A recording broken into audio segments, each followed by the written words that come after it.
Well, hi there. This is an elephant shrew. And it turns out that it is much more closely related to an elephant than it is to a shrew. But it's not the closest relative to an elephant. This is.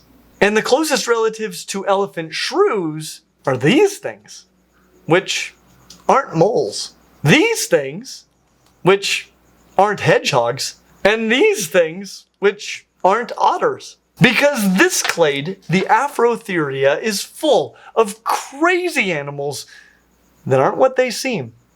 And also elephants, which seem like elephants, but don't really seem like they belong in this group. Because everything else in this group is pretty small, or can't get out of the water. By the way, this guy isn't a manatee. Though manatees are in this group as well. So let's talk about every member of the Afrotheria and how they're related. Let's start with why this group is so diverse, weird, and why its members so often look like things that they are not. It all starts with the extinction of the dinosaurs. We discussed this a bit last Dinosaur December. Well, it turns out that when the dinosaurs went extinct, Africa was an island. And it stayed that way until about 20 million years ago when it crashed into Eurasia. I would say that this is when the war with Eurasia began, but I think we all know that we have always been at war with Eurasia. But the reality is that for 45 million years, immediately following the greatest extinction event in the last 200 million years, Africa was all by itself. 75% of species on Earth had gone extinct. The dinosaurs, save one single group, were gone. And the world was full of niches that were wide open. Now, being an island, much like Australia, those niches were most likely to be filled by whatever was there. Yes, colonization events can and do occur, but not nearly as often as would be the case if animals could just walk over. Well, it turns out that groups like Eulipotyphla, shrews, moles, hedgehogs, and the like, Glyers, the rodents and lagomorphs like rabbits and pikas, Carnivora, like dogs, cats, and otters, Xenarthra, armadillos, sloths, and anteaters, and the ungulates, basically all of your large herbivorous mammals, as well as the whales, were all absent from the African island continent. And that means that all of the niches occupied in other areas by the groups we just mentioned, if they were going to be filled by something, would all be filled, well, by something else. In Australia, many of those niches were filled by marsupials. In Africa, many of those niches were filled by members of the Afrotheria. Though, obviously, some are now filled by some of the aforementioned absent groups starting 20 million years ago when Eurasia and Africa came together. Of course, we all know that we have always been in an alliance with Eurasia. Always. But the take-home is that Afrotheria is made up of a lot of very diverse organisms that are strikingly similar in basic body plan, not so much to the other members of the Afrotheria, but rather to other groups that were not present in Africa until recently, if at all. This is called convergent evolution. Organisms that become similar, not because of similar ancestry, but rather because they are occupying a similar niche. Now, the Afrotheria is broken up into two major clades, the Afroinsectophilia and the Painungulata. Now, the reality is that I really want to talk about elephants. There are 3 extant species and one more that could be back very soon. But I want to save them for later because the Afroinsectophilia is a positively crazy group and I need to know more about it. And don't worry, I won't forget about the elephants. They say that elephants never forget, and I never forget about elephants. Anyway, I promised you that Afroinsectophilia is a crazy group, and it is. In fact, before we started using molecular analysis to generate phylogenies, we thought that pretty much all of these groups belonged to other groups. Remember earlier when we talked about convergent evolution? Well, perhaps the greatest benefit to using molecular evidence to generate phylogenies is that the molecular evidence is not nearly as biased by traits that are conspicuous to us, and that might be the result of convergent evolution instead of shared ancestry. Take, for example, the aardvark. Aardvarks of the family Oricteropodidae are the only surviving family within the order Tubuloidentata. They are the most distantly related members of the Afroinsectophilia. But as we get deeper into the Afroinsectophilia, you will probably notice that they have no conspicuous similarities with the other members of the clade. Honestly, it resembles more closely the anteaters of the Americas. Now, is this resemblance because they share a recent common ancestor with anteaters? Or is it an artifact of the fact that they both eat ants, and the features that are most beneficial for ant-eating are likely to have been favored in both groups? And are they really that similar? Or is my attention disproportionately focused on their weird ant-eating adaptations because those are the things that most distinguish them from the other mammals? These would be difficult questions to answer if it weren't for molecular phylogenetics. And that is why today we think that aardvarks are not anteaters, but Afrotherians. And you're unlikely to confuse an aardvark with any other Afrotherian. You could confuse them with other similarly sized consumers of eusocial arthropods, such as echidnas, pangolins, numbats, armadillos, and anteaters. But most of that can be remedied by just noticing that aardvarks don't have spikes, scale-like plates, or armor, and they live in Africa. Really, they look like a pig, an opossum, and an armadillo had a baby, but it still wound up somewhat cute. They have sparse, coarse hair, heavily arched backs, a long rostrum with a flat, pig-like nose, and big, cute ears. They look almost nothing like Arthur.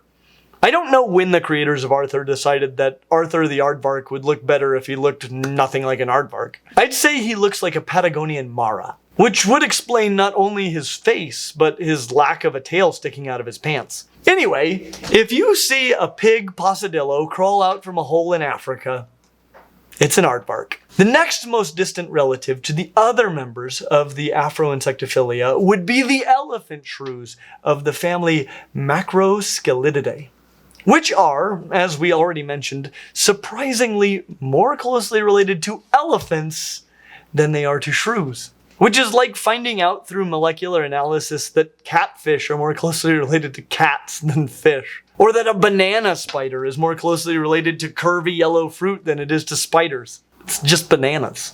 But the reality is that we called elephant shrews because we were so sure that they were shrews, and we were just being cheeky about the elephant part because of their silly wiggly noses. Well, it turned out that we were all wrong about them being shrews.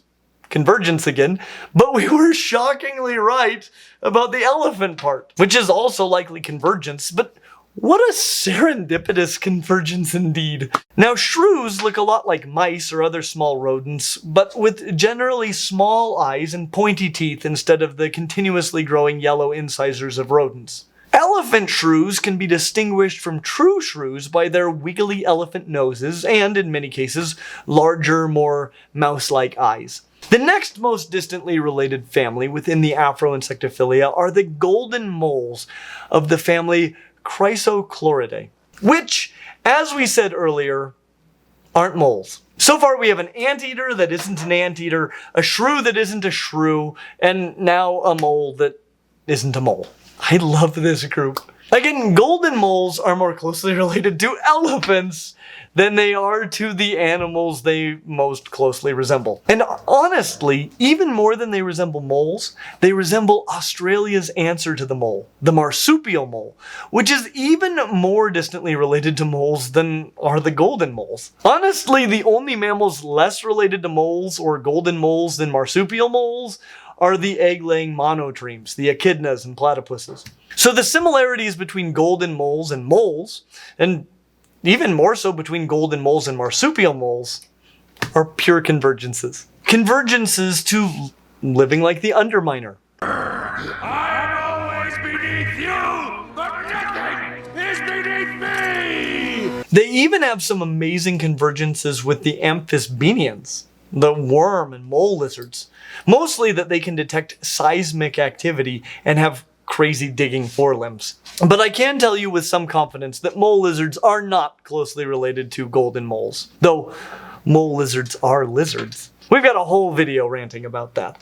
Like true moles and marsupial moles, golden moles have short, powerful digging legs and eyes covered with skin, tiny ear openings, dense fur, and tough skin. Unlike true moles, they only have a couple of functional fingers on their forelimbs. They also have a cloaca, like a marsupial or a monotreme, and both of these oddities are shared with the marsupial moles. The big difference is that, well, golden moles are not marsupials, they're eutherian mammals, and thus they don't have a pouch. And they also have 3 forearm bones, unlike the 2 possessed by, well, almost every other mammal, and almost every other amniote for that matter. And they live in Africa instead of Australia. If you would like to see a video about the marsupial moles and all of the other marsupials, perhaps the greatest rival to the Afrotheria for diversity and weirdness within the mammals, let me know in the comments. You know, if you're into that kind of thing. But the 2 most closely related families in the Afroinsectophilia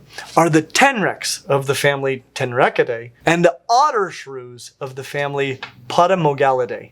Afroinsectophilia is obviously full of mammals that have filled the niches in Africa that are filled by various different groups of mammals everywhere else on Earth. And as we've already explained, this is because Africa was an island. Well, it turns out that Africa has its own island that has been separated from the rest of Africa for the last 150 million years, which is almost as long as mammals have existed. That island is called Madagascar, and it is primarily occupied by mammals found there and nowhere else. And it appears that their ancestors came principally by raft from the giant island continent just to the west, Africa. This would include the ancestors of the tenrecs. And just like the Afrotheria has since occupied numerous niches in Africa, generally occupied by other mammal groups, the same has happened in Madagascar with just the tenrecs. So there are tenrecs that look like hedgehogs, but aren't. Others that look like opossums, but they're not. Some that look like rodents, such as mice and rats. They ain't. There are tenrecs that look like shrews, but they're more closely related to elephant shrews and even elephants than they are to shrews. Like the golden moles and marsupials, to which they are not closely related, they have a cloaca, and that will help you tell them apart from the introduced shrews in Madagascar, as well as any rodents. Basically, if you see a little ground mammal in Madagascar with a long face, pointy teeth, small eyes, and no scrotum, even though it's a male, probably a tenrec. The most Afrotherian members of the Afrotheria. But not the last member of the Afroinsectophilia, because we haven't talked enough about their closest relatives, the Afrotheria as heckly named otter shrews of the family Potamogalidae. Afrotheria as heck because they are not otters, they're not shrews, and they're not closely related to either one of those things. That's Afrotheria as heck. But they do look like otter shrews. Not the kind of otter shrew that some unlikely Dr. Wu breeding project might create, but more like what you would get if you asked a 9-year-old that knew what shrews and otters looked like to draw an otter shrew. It's basically an otter with a shrew head. And then of course that 9-year-old would have it swim with its laterally compressed tail side to side like a crocodile, because most 9-year-olds don't know that mammals move up and down and generally continue to do so even when they return to the water. Watch our video on whales if you want to know more about that. So it's a crocodile-tailed otter with a shrew's head and a cloaca. Possibly because otter shrews are closely related to tenrecs and golden moles, and possibly because most 9-year-olds don't draw animals with their scrotums hanging out. And that brings us to the other clade within the Afrotheria, the Painungulata. Ask me if this means that we're done with mammals that aren't what they seem. Nope. It's just more mammals that seem like things that they're not, and then also elephants. We won't forget about the elephants. This is not an elephant, but it is the closest relative to an elephant that can be found alive today on land. This is a hyrax of the family Procaviridae. But it really doesn't look like an elephant. Not at first glance anyway. It looks like a large rodent or a lagomorph, but it isn't. For one thing, it doesn't have incisors like a rodent or a lagomorph. That isn't to say that they don't have incisors. They do. And it doesn't mean that they don't grow continuously through their lives. They do. But they don't use them to clip vegetation like rodents and lagomorphs. They're tusks. Incisor tusks. In mammals, tusks are almost always enlarged canine teeth, but not in hyraxes, and not in elephants either. Also, look at their toes. See those big rounded toenails? Those aren't the toes of a rodent. Where have you seen toes like that before? Oh, they also keep their testes inside, as do elephants, and also their closest relatives, which are not found on land. These would be two of my favorite mammal families, the Trichechidae and the Dugongidae. The latter of which I thought was extinct until they showed up on an episode of Crocodile Hunter one day. I was pleasantly surprised. And I'll get to them in a minute, but I want to talk about their closest relatives first.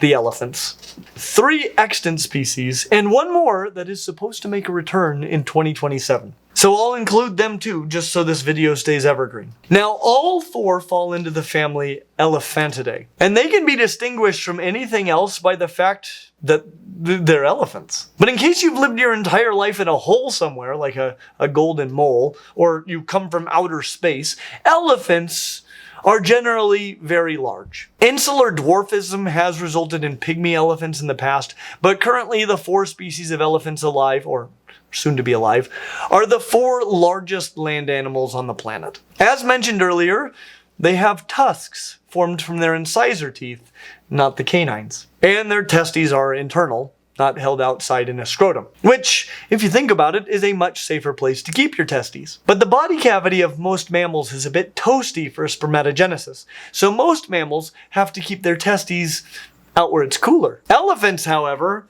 like hyraxes, keep their testes safely inside up by their kidneys.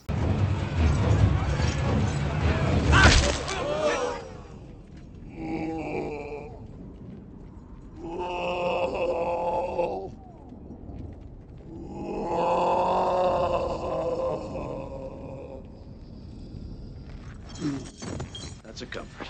I was lucky that thing had knees. That was not his knee.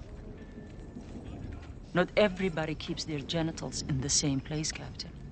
They also have hyrax-like toes and feet that are digitigrade, in that they stand on their toes, but in the case of the elephants, they are functionally plantigrade, as the back of the foot transfers weight up to the heel, and so despite standing on their toes, they do not put all of their weight on their toes. They do tend to be heavy, you know. Oh, and they have giant prehensile noses. That alone sets them apart from anything else on Earth. There are 2 African species in the genus Loxodonta. The African bush elephant, the largest land animal on the planet, and the smaller but still huge African forest elephant. African elephants can be distinguished by the fact that they are in Africa, as well as their comparatively large ears. There are also 2 species of extant, or soon to be extant, elephants outside of Africa, the Asian elephant and the woolly mammoth.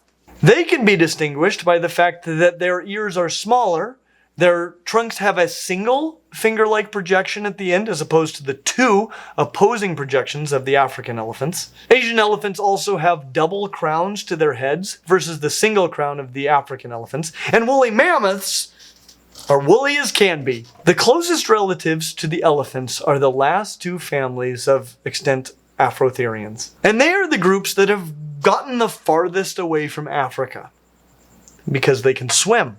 These 2 families are the manatees of the family Trichechidae and their closest relatives, the dugongs of the family Dugongidae.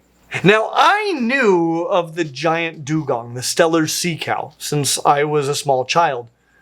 But I also knew, to my devastation, that it was hunted to extinction by 1768, just 27 years after its discovery. And then one day while watching The Crocodile Hunter, to my great joy, there was one. Or at least a tiny version of one. A dugong. Alive. Manatees and dugongs, especially dugongs, look like whales. But, of course, they aren't, because they're proud Afrotherians. But they do look like something between a whale and the world's ugliest mermaids. And rumor has it that they were the source of the mermaid legends. But man, you'd have to be on a boat for a very long time. To me, they look a bit like walruses, but they can easily be distinguished by their tails, which are more like a whale tail than the back legs of a pinniped.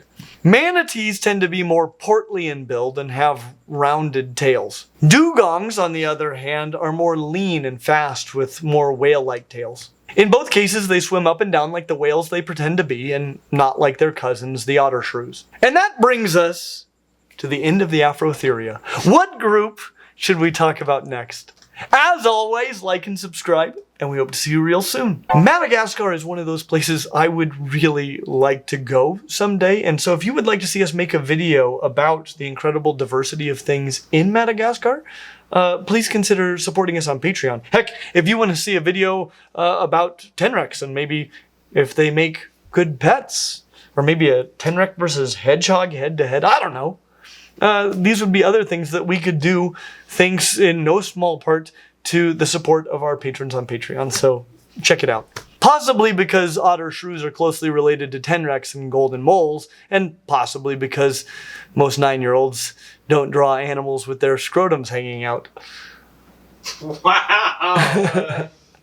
War with Eurasia? Mm-hmm. What? We have always been at war with Eurasia.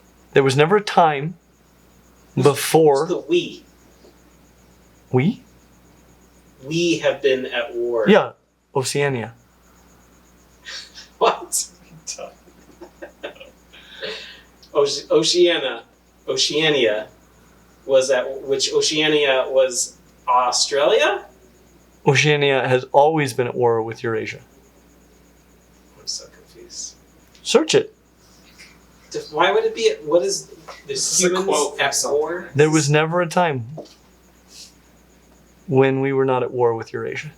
Oh my gosh, I don't know what's going on right now. Will, please enlighten us, since he won't. George Orwell. George Orwell. Oh. Was that 84? Mm-hmm. Someone's gonna know it. And everyone else is gonna be flipping confused. These are the little Easter eggs. I mean, I read it in high school, but I don't remember that quote. You wanna frickin' medal again? I do, but not as much as that earlier one. That earlier one. To do that in one try. Medal. And you deserve a medal as well. We'll be like Han Solo and Luke Skywalker, because that scrolling, second to none. But Chewie over I'm here. Chewy. Nothing. Do you want to know a funny thing? Huh. I had that "it's just bananas" line in there before I went and put the banana spider thing in there, and I forgot that the banana line was there, and so it was pun not intended. Nice.